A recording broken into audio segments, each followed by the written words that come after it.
네, 아까 우리 김도경 목자가 기도한 대로 지난 10주간의 알파가 어제 잘 마무리되었습니다. 벌써 21차째를 맞이하게 되는데요. 네, 시작한 지 11년이 되었습니다. 7명의 게스트들 중에 6명이 수료하였고 또 대부분의 게스트들이 하나님에 더 알아가고 싶다 간증하는 시간 가졌습니다. 여러분들 중에도 알파에 참여해 본 사람들이 있을 텐데 알파 토크 4주차 주제가 바로 예수님은 왜 돌아가셨는가입니다. 거기서 십자가를 이렇게 소개하고 있습니다. 오늘날 많은 사람들이 십자가 모양의 귀걸이나 팔찌, 목걸이를 하고 다닌다. 사람들은 이런 것에 너무 익숙하기 때문에 아무도 놀라지 않는다. 그런데 만약 어떤 사람이 교수대, 사형을 당하는 사람들이 올라가는 그 단상의 모양이나 또는 전기의자가 달린 줄을 목이나 귀에 걸고 다닌다면 여러분은 어떻게 생각하겠는가? 아마도 무척 놀랄 것이다. 십자가는 바로 그와 똑같은 사형 집행 도구이고 인류에게 가장 잔인한 사형 방법 가운데 하나이다. 그러나 십자가는 기독교 신앙의 상징으로 계속해서 생각되어 오고 있다. 이 십자가는 어떤 의미를 가지고 있을까? 근데 기독교에서 십자가는 참으로 중요한 의미를 가지고 있습니다. 기독교의 상징이라고 할 만큼 십자가는 너무나 큰 의미를 가지고 있습니다. 그래서 진실로 거듭난 사람이라면 십자가를 통해 예수 그리스도의 죽으심을 알게 되고 거기서 예수님을 믿고 의지해야 할 이유와 그리고 그를 영화롭게 해야 할 이유 그리고 우리의 삶이 구별되어서 살아야 하는 이유를 그곳에서 발견하게 됩니다. 예수님의 십자가를 아는 사람은 예수님을 대충대충 믿을 수 없다라는 것입니다. 십자가를 제대로 아는 사람은 이 십자가를 자랑하며 살게 됩니다. 뿐만 아니라 예수님의 십자가는 가장 위로가 되고 그 어떤 것에서도 흔들리지 않고 우리를 붙들어줄 수 있는 진리를 말해주고 있으며 그것에 의지해서 살 뿐만 아니라 그것을 위해 살아가게 만들어줍니다. 그리스도와 그리스도의 십자가 복음만을 강조했던 바울이 갈라디아서를 마무리하며 이렇게 결론을 맺고 있습니다. 그러나 내게는 우리 주 예수 그리스도의 십자가 외에 결코 자랑할 것이 없으니 그리스도로 말미암아 세상이 나를 대하여 십자가에 못 박히고 내가 또한 세상을 대하여 그러하니라. 우리가 잘 알다시피 바울은 복음 전도, 복음을 전함에 있어서 참으로 많은 고난과 고통 가운데 있었던 사람입니다. 바울이 온갖 고난을 받으면서도 십자가를 자랑했던 이유, 그 이유가 무엇일까? 당시의 십자가는 수치와 저주의 상징으로 생각되던 때였음에도 불구하고 사도 바울은 왜 그리스도의 십자가 외에는 결코 자랑할 것이 없다라고 힘주어서 고백하고 있을까? 그 이유는 그 속에서 바울이 참된 생명을 발견했기 때문입니다. 이어지는 6장 17절 말씀에서 이렇게 고백합니다. 이후로는 누구든지 나를 괴롭게 하지 말라. 내가 내 몸에 예수의 흔적을 지니고 있노라. 내 몸에 예수의 흔적을 지니고 있다. 예수의 흔적이란 자기 의지를 죽이고 예수님의 뜻대로 살고자 하는 그 삶 가운데서 자신에게 왔던 그런 상처의 흔적들입니다. 고난의 흔적들을 이야기하고 있는 것입니다. 십자가에서 참된 진리를 발견했던 바울은 그 십자가 중심인 예수님, 자신의 남은 삶을 그분의 뜻대로 살고자 했다라고 사람들 앞에 당당하게 고백하고 있습니다. 그렇습니다. 십자가의 의미를 정확하지 알지 못한다라는 것은 예수님을 믿어야 할 이유를 모르는 것과도 같습니다. 그러기에 십자가에 대해 묵상해 보는 것 너무나도 중요한 주제입니다. 우리는 계속해서 예수님의 고통이 가장 심했던 순간들을 함께 살펴보고 있습니다. 오늘은 십자가 위에서의 예수님의 모습을 살펴보며 예수님의 고난의 죽음 그리고 고난의 의미를 한번 묵상해 보고자 합니다. 오늘 본문은 3주 전 우리가 함께 살펴보았던 겟세마네에서의 예수님, 자신이 받게 될 그 고난의 잔을 눈앞에 두고 극심한 고통 중에 피땀 흘려 기도하시던 그 겟세마네, 그 현장의 분위기가 계속해서 이어지고 있는 듯 보입니다. 오늘 본문 34절 말씀에 제9시에 예수께서 크게 소리 지르시되, 근데 이 짧은 말씀 가운데 예수님께서 당하신 고통을 보게 됩니다. 왜 예수님이 이렇게 큰 소리로 절규하셔야 했을까? 종교개혁자 마틴 루터는 이 말씀과 씨름하면서 오랫동안 같은 자세로 꼼짝도 하고 있지 않다가 마침내 침묵을 깨고 이렇게 말했다고 합니다. 하나님께서 하나님을 버리셨다. 누가 이것을 이해할 수 있단 말인가? 루터는 이 진리의 무게 때문에 음식도 제대로 먹지 못하고 움직일 수도 없었다라고 고백하고 있습니다. 또 한 사람, 고난받는 그리스도라는 책을 쓰며 예수님의 십자가를 깊이 묵상했던 크롬마허라는 사람도 이 말씀 앞에서 다음과 같이 고백했습니다. 십자가 위에서 들려온 엘리 엘리 라마 사박다니의 외침에 대해 글을 쓰거나 말을 하느니 차라리 오래 침묵을 지키며 얼굴을 묻고 싶을 따름입니다. 여러분들, 이 말씀 앞에 섰던 믿음의 선배들, 왜 그렇게 침묵하면서 울고 싶은 마음을 갖게 되었을까요? 그것은 예수님께서 외치신 절규의 내용뿐만 아니라 예수님을 그렇게 절규하도록 한 죄로 인한 고통의 깊이 때문입니다. 우리 또한 예수님께서 당하신 그 고난의 이유를 묻고 또 물어야 합니다. 이런 묵상을 통해 예수님이 우리를 위해 지신 십자가의 은혜가 우리에게 얼마나 큰 가치를 갖는지 우리는 깊이 헤아릴 수 있어야 합니다. 오늘 본문에서 특이한 사실 한 가지를 발견하게 됩니다.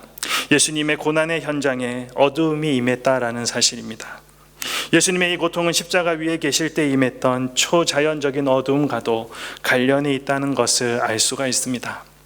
오늘 보면 33절 말씀에 제6시가 되매 온 땅에 어둠이 임하여 제9시까지 계속하더니, 유대인의 시간 계산법은 해가 뜨는 새벽 6시부터 시작됩니다. 그래서 여러분들이 성경을 볼 때 제3시라고 하면 새벽 6시에서 숫자 3을 더한 오전 9시가 됩니다. 성경에서 제6시라고 하면 새벽 6시에 6시간을 더한 오후 12시가 됩니다. 그러면 거기에 오늘 말씀을 비춰보면 하루 중 가장 밝은 때였던 12시에 하늘에 떠 있는 해가 그 밝은 빛을 가리우게 되고 그 결과로 온 땅에 캄캄한 어둠이 임하게 됩니다. 그리고 이 어둠은 예수님께서 십자가에서 숨을 거두시는 제9시, 즉 오후 3시까지 3시간 동안 이어지게 됩니다. 어둠이 임하기 전 예수님은 굉장히 침착하셨습니다. 손과 발이 못 박히는 엄청난 육신의 고통을 견뎌내셨습니다. 육체적인 고통뿐만 아니라 영혼을 너무나도 어렵게 했을 그 인격적인 굴욕, 자신을 향해 퍼붓는 사람들의 욕설과 조롱에도 말없이 다 잘 견뎌내셨습니다. 그렇게 침착하셨던 예수님은 3시간 동안의 어두운 끝에서 이렇게 처절하게 절규하셨습니다. 제9시에 예수께서 크게 소리 지르시되 엘리 엘리 라마 사박다니 하시니, 3시간 동안 임했던 어둠 속에서 도대체 무슨 일이 있었던 것일까? 많은 사람들이 예수님 십자가에서 예수님이 당하신 육신의 고통에 주목하고 그것을 예수님께서 우리를 위해 감당하신 고난의 전부인 것처럼 생각하면서 살아갑니다. 그러나 이것은 예수님이 받으신 고난의 겉모습에 불과합니다. 겟세마네에서 예수님은 이런 십자가 형벌 자체를 보고 놀라고 고민하면서 두려워하셨던 것이 아닙니다. 물론 십자가 형벌은 육체적인 고통도 만만치가 않습니다. 보통 십자가형을 당한 사람들은 십자가에서 피를 쏟고 완전히 힘이 빠진 기진한 상태에서 서서히 죽어가게 되기에 그 고통을 전혀 무시할 수가 없습니다. 사람을 완전히 말려 죽이는 것과도 같습니다. 하지만 예수님은 십자가에 달린 다른 제수들처럼 육체적인 고통만 당하시다가 기진하여서 힘이 빠지셔서 죽어가지 않으셨습니다.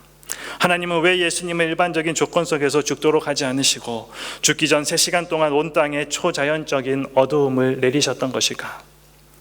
지난 설교와 연결해서 생각해 보면 예수님은 그 3시간의 어두움 속에서 자신이 받으셔야 했던 하나님의 진노의 잔을 비우셨습니다. 그 일이 3시간 동안 집중적으로 일어났다라는 것입니다. 겟세마네에서 보고 놀라셨던 그 고난의 잔을 이때 비우셨습니다. 하나님이 내리시는 진노의 잔을 받으시면서 견딜 수 없는 고통을 당하셨던 예수님은 마침내, 끝내 크게 절규하실 수밖에 없었습니다. 죄가 없으셨던 예수님은 죄인들이 내던져져야 할 그 어두움 가운데 계시면서 3시간 동안 아버지께서 쏟으시는 진노의 잔을 오로지 홀로 다 받으셔야 했습니다. 어떤 의미에서 그 어두움은 예수님께서 진노의 잔을 비우시며 당하신 고통의 장면을 감추어주는 휘장과도 같은 역할을 하고 있는 것처럼 보입니다. 세상에 도저히 공개할 수 없는, 오직 예수님만이 감당하실 수 있는 그 고난을 예수님께서 당하셨다는 그 사실을 이 어두움이 잘 보여주고 있습니다. 십자가에 달려 계시던 중 어두움이 임했고 그 후에 예수님이 절규하셨습니다. 성경은 예수님이 절규하신 모습을 크게 소리 질러라고 묘사하고 있습니다. 힘이 빠져서 기진하여 죽어가시던 중에도 힘써 소리를 지르시며 어떤 말씀 하나를 외치십니다. 우리는 이 말씀을 주목해 보아야 합니다. 예수님께서 외치셨던 말씀은 바로 엘리 엘리 라마 사박다니입니다. 여러분, 이 말씀에 담겨진 의미를 생각해 본 적이 있습니까? 이것은 히브리 말로서 아까 우리 찬양팀장이 소개한 대로 시편 22편 1절을 인용한 말씀입니다. 그 의미는 오늘 본문에서 기록되어 있듯이 번역하면 나의 하나님 나의 하나님 어찌하여 나를 버리셨나이까입니다.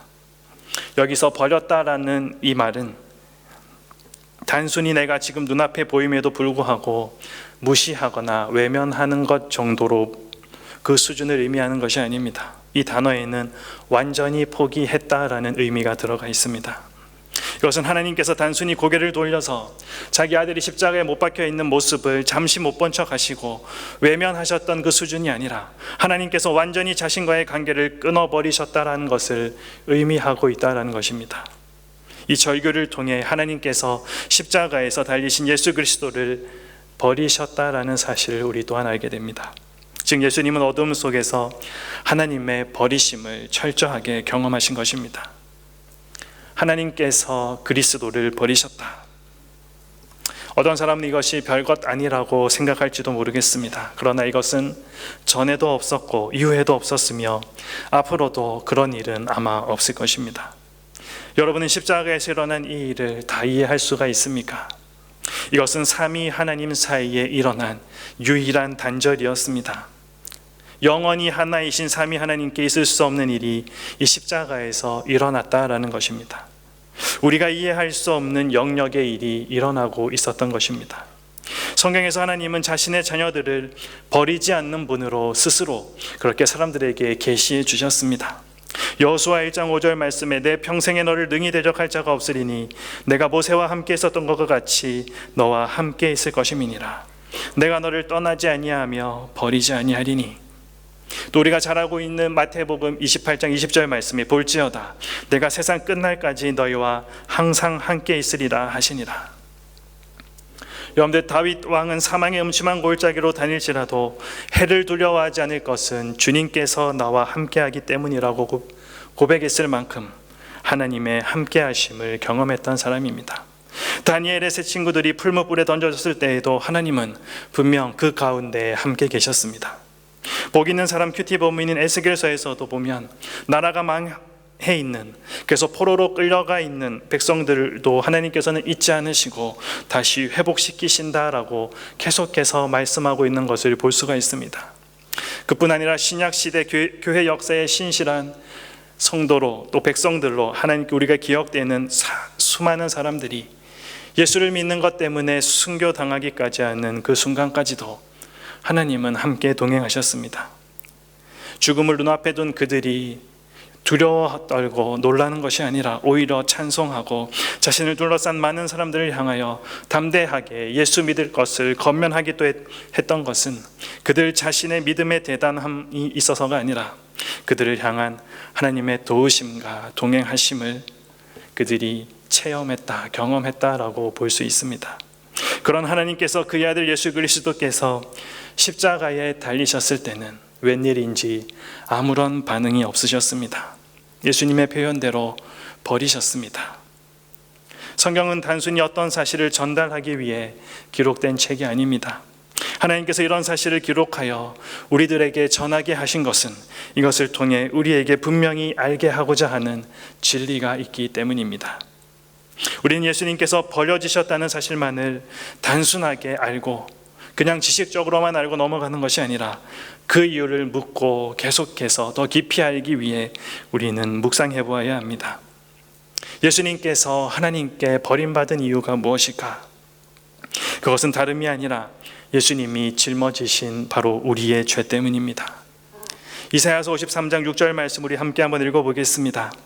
우리는 다 양 같아서 그릇 행하며 각기 제 길로 갔거늘 여호와께서는 우리 모두의 죄악을 그에게 담당시키셨도다. 이사야 선지자의 예언대로 예수님은 우리의 죄악을 대신 지셨습니다. 우리의 죄가 아니면 예수님은 버림받을 이유도 없고 그리고 그렇게 고통받을 이유도 사실은 없었습니다. 그런데 가만히 생각해 보면 불과 며칠 전까지만 해도 성부 하나님은 성자 예수님을 향하여서 이는 내 사랑하는 아들이요 내가 기뻐하는 자라 말씀하셨습니다. 그러시던 하나님께서 예수님을 사랑하는 자로 대하지 않고 있습니다. 십자가에 있는 예수님을 보면서 아무 말씀도 하지 않고 있습니다. 십자가 위에 예수님은 하나님과의 친밀한 교제로부터 끊어져 있고 오히려 거룩하신 하나님의 진노와 심판의 대상이 되어 있습니다. 어떻게 이런 일들이 일어나게 된 것입니까? 예수님께서 십자가에 죽으시는 장면을 여러 가지로 예언했던 시편 22편은 예수님이 절규하셨던 바로 그 내용, 내 하나님이여 내 하나님이여 어찌 나를 버리셨나이까 라는 외침으로 시작되고 있습니다. 그리고 뒤이어서 이에 대한 답이 될 만한 내용이 시편 22편 3절 말씀에 나옵니다. 이스라엘의 찬송 중에 계시는 주여 주는 거룩하나이다. 하나님은 거룩하신 분이기 때문에 하나님의 아들 예수 그리스도라고 하더라도 죄를 짊어지고 있는 이상 그를 심판하셔야 했다라는 것입니다. 예수님께서 3시간의 어둠 속에서 당하신 고통과 그 고통 끝에 외치신 나의 하나님 어찌하여 나를 버리셨나이까 라는 부르짖음은 죄는 반드시 벌해야 한다는 하나님의 완벽한 공의를 정확하게 보여주고 있습니다. 그렇습니다. 하나님은 이전에도 역사상의 심판 사건들을 통해서 하나님이 죄를 얼마나 미워하는지를 분명하게 보여주셨습니다. 우리가 잘 알고 있는 노아의 홍수 사건도 그렇고 소돔과 고모라가 대표적인 예입니다. 그러나 그 어떤 심판도 예수님께서 십자가에 받으신 것과는 비교할 수가 없습니다. 이전의 모든 심판은 당사자들이 지었던 죄에 대해서만 하나님께서 내려진 것이었지만 예수님은 아담 이후로 사망을 불러오는 이 세상의 모든 죄와 그리고 그 이후로 예수님을 믿을 사람들의 모든 죄까지 한 몸에 짊어지시고 심판을 당하셨기 때문입니다. 십자가에서 받으신 예수님의 고난은 바로 우리가 받아야 할 그 사망의 형벌과 또 지옥에서 받아야 할 영원한 형벌을 모두 대신했던 것입니다. 우리는 예수님께서 절규하신 원인인 우리의 죄를 다시 한번 돌아보아야 합니다. 성경이 예수님의 십자가 고난에 대해서 다른 어떤 기록보다 자세하게 그리고 반복해서 언급하고 있는 이유는 그만큼 우리가 그것을 자세히 그리고 계속적으로 듣고 볼 필요가 있기 때문입니다. 우리 말씀을 통해 예수님의 그 십자가 고난 앞에 반복하여 더 가까이 우리는 한번 서보아야 합니다. 그렇게 십자가 앞에 나아갈 때 예수님이 당하신 고난의 깊이와 그리고 도무지 헤아릴 수 없는 하나님의 은혜에 우리는 감동할 수밖에 없게 될 것입니다. 여러분은 어떻습니까? 예수님께서 이 십자가에서 우리 죄를 위해 모든 형벌을 받으셨다라는 이 말씀을 들을 때마다 예수님을 향한 감사와 그리고 여러분들의 죄에 대한 경각심이 생기십니까? 아니면 십자가의 고난을 그저 많이 들어 알고 있는 사실 정도로만 생각하면서 여전히 건성으로 듣고 그렇게 여기면서 넘기고 있지는 않습니까? 예수님의 고통과 은혜의 깊이, 그 앞에 우리는 정직하게 서서 십자가를 바라보는 자는 우리가 십자가를 바로 보고 나갈 때 우리의 마음이 움직이지 않을 수 없을 것입니다. 우리는 겸손하게 예수님께서 절규하신 십자가 앞에 서야 합니다. 하나님의 아들이 나의 하나님 어찌하여 나를 버리셨나이까 라고 절규하셨던 그 처절한 외침의 원인이 무엇인지 우리는 반드시 생각해 보아야 하는 것입니다. 이 십자가 앞에 서지 않고 십자가의 의미를 깨닫지 못하는 자는 그리스도인이라고 할 수가 없습니다. 그러나 슬프게도는 우리의 모습은 십자가를 알지 못하는 사람들처럼 살아가고 있습니다. 안다고 말은 하지만 실제의 삶은 그렇게 살지 않아서 그리스도인의 향기가 나지 않고 있습니다. 십자가의 은혜를 알고 그 은혜에 압도당하여서 하나님의 말씀에 내 삶이 반응하는 데까지는 우리가 나아가고 있지 않다라는 것입니다. 여러분, 하나님의 아들 예수 그리스도께서 아버지 하나님께 버림을 받아서 나의 하나님 어찌하여 나를 버리셨나이까 하고 절규하신 그 결정적인 원인이 저와 여러분이 흔하게 짓고 있는 그 죄 때문임을 잊지 마십시오. 우리의 죄가 얼마나 두렵고 처절한 결과를 가져오는지를 십자가 앞에 설 때마다 바라보십시오.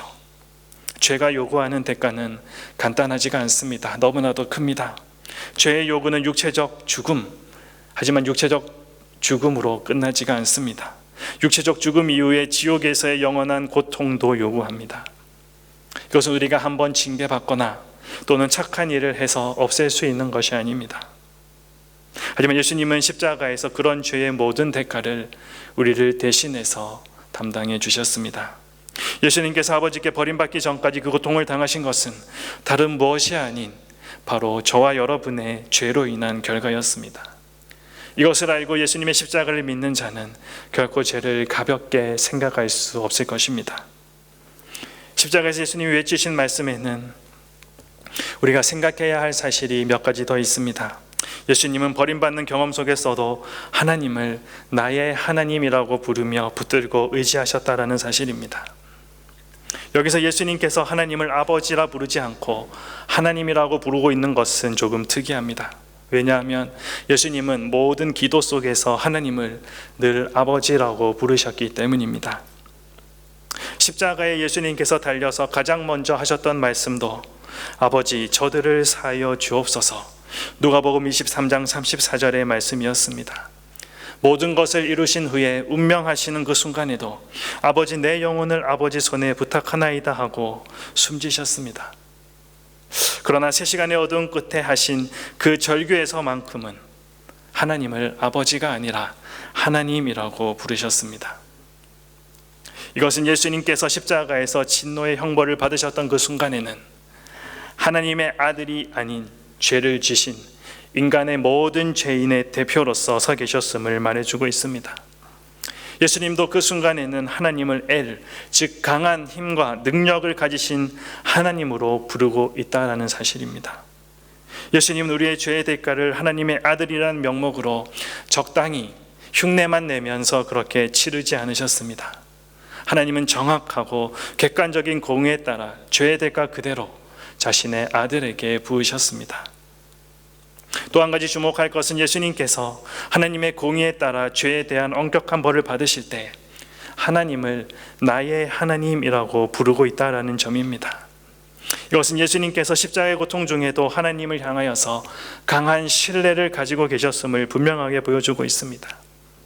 예수님에게 있어서 나의 하나님, 나의 하나님이라는 이 말은 무한하고 영원한 능력의 하나님, 여기까지 나를 이끄신 그 하나님, 약속을 따라 나를 붙들어 주신 하나님만을 의지합니다라는 신뢰의 고백이 들어가 있습니다. 하나님께서 자신을 버리셨고 침묵하셨을 때에도 어둠 가운데서 하나님께서 마시게 하신 그 고난의 잔을 마시면서도 예수님은 끝까지 하나님을 신뢰하며 끝까지 붙드셨고 그 잔을 다 감당하심으로 마침내 승리하셨습니다. 저와 여러분도 예수님처럼 아무 소망이 없는 상황 가운데 처한다 할지라도 큰 죄인을 구원하신 하나님의 언약을 의지하면서 나의 하나님이라고 부르면서 구원을 구해야 하지 않겠습니까? 예수님은 아무 위로도 또 기대할 수 없었을 때 믿음으로 하나님의 도움을 구하고 그것만을 붙드셨습니다. 견디기 힘든 하나님의 진노의 잔을 마시면서도 그렇게 하셨습니다. 불평이나 불만이 아니라 자신에게 지옥의 형벌을 쏟으시는 하나님을 나의 하나님이라고 부르면서 그렇게 하셨습니다. 저와 여러분들이 이야기하는 우리의 구원, 우리의 죄가 해결되는 구원은 그렇게 해서 이루어졌다는 사실, 여러분들은 잊지 않기를 바랍니다. 우리 모두는 구원받는 역사의 출발점에서 오늘 예수님께서 외치셨던 엘리 엘리 라마 사박다니, 이 말씀 앞에 예수 그리스도의 십자가와 거기서 우리 예수님이 당하신 그 고통의 원인을 마주하지 않을 수 없습니다. 거기서 우리는 그 십자가로 인해 우리에게 허락된 은혜를 또한 발견하게 됩니다. 십자가에 대한 말씀을 듣고 또 들어도 그저 지식으로 듣고 자기 방식대로 받아들이면서 자신의 죄도 깨닫지 못하고 구원을 구하지도 않고 죄로부터 돌이켜 하나님께로 향한 삶을 살지 않는 사람들이 여전히 있습니다. 우리의 모습이 혹 그러하다면 동일한 예수님의 이 외침을 듣고도 이 사람이 엘리야를 부른다라고 엉뚱하게 반응했던 주위 사람들과 다르지가 않습니다. 저와 여러분 중에는 그런 엉뚱한 사람이 없기를 간절히 원합니다. 구원받아 하나님의 자녀가 된 자는 그 중심에 예수님께서 십자가에 못 박히심으로써 우리가 영원한 형벌, 그것을 면하게 된 은혜에 대한 진실한 감사와 감격을 가지지 않을 수가 없습니다. 십자가가 진실로 자신을 위한 것임을 깨닫고 마음에서 우러나오는 진실한 고백과 정결한 삶을 하나님께 드리고자 할 것입니다.